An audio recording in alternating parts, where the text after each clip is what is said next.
Europe জুড়ে ছড়িয়ে পড়া ভয়াবহ তাপপ্রবাহ এখন প্রাণঘাতী রূপ নিয়েছে। শুধু ফ্রান্সেই অতিরিক্ত অন্তত ১,০০০ মানুষের মৃত্যুর তথ্য উঠে এসেছে। প্রশ্ন উঠছে, এই দুর্যোগের শেষ কোথায়? রোববার ফ্রান্সের জনস্বাস্থ্য বিষয়ক সংস্থা জানিয়েছে, তাপপ্রবাহের কারণে অতিরিক্ত অন্তত ১,০০০ মানুষের প্রাণহানির তথ্য রেকর্ড করা হয়েছে। তবে সংস্থাটির সতর্কবার্তা, বিভিন্ন শারীরিক অসুস্থতায় আরও অনেকের মৃত্যু হয়েছে যারা এখনও এই পরিসংখ্যানের বাইরে রয়েছে। জানা গেছে, মৃতদের বেশিরভাগই ৬৫ বছর বা তার বেশি বয়সী। এছাড়া কেয়ার হোম বা বাসা বাড়ির তথ্যযুক্ত হলে মৃত্যুর সংখ্যা আরও বাড়তে পারে বলে আশঙ্কা করা হচ্ছে। ৭২ ঘন্টা ময়েশ্চার লক সমৃদ্ধ লিলি বডি ওয়াশ, শিয়া বাটারের গুডনেস স্কিন রিপেয়ার করে রাখে সফট ও গ্লোয়িং।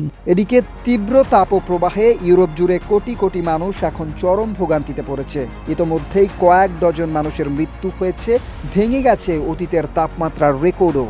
ব্যাহত হচ্ছে বিদ্যুৎ উৎপাদন, ক্ষতিগ্রস্ত হচ্ছে অবকাঠামো। বিজ্ঞানীরা বলছে, গত ২০ জুন থেকে শুরু হওয়া এই তাপপ্রবাহ ইউরোপের ইতিহাসের রেকর্ড করা সবচেয়ে ভয়াবহ তাপমাত্রা। আর বৈশ্বিক গড়ের তুলনায় ইউরোপের জলবায়ু আরও দ্রুত পরিবর্তন হচ্ছে। অন্যদিকে ফ্রান্সের বেশিরভাগ এলাকায় চরম গরম কিছুটা কমলেও উত্তর পূর্বাঞ্চলের কিছু এলাকায় এখনও সতর্কবার্তার আওতায় রয়েছে। দেশটির স্বাস্থ্যমন্ত্রী জানিয়েছে, আবহাওয়া স্বাভাবিক হলেও এই তাপপ্রবাহের প্রভাব প্রায় ১০ দিন পর্যন্ত স্থায়ী হতে পারে। এই দুর্যোগ এখনও শেষ হয়নি। ইউরোপ জুড়ে তাপপ্রবাহের এই ভয়াবহ প্রভাব নিয়ে উদ্বেগ ক্রমশই বাড়ছে।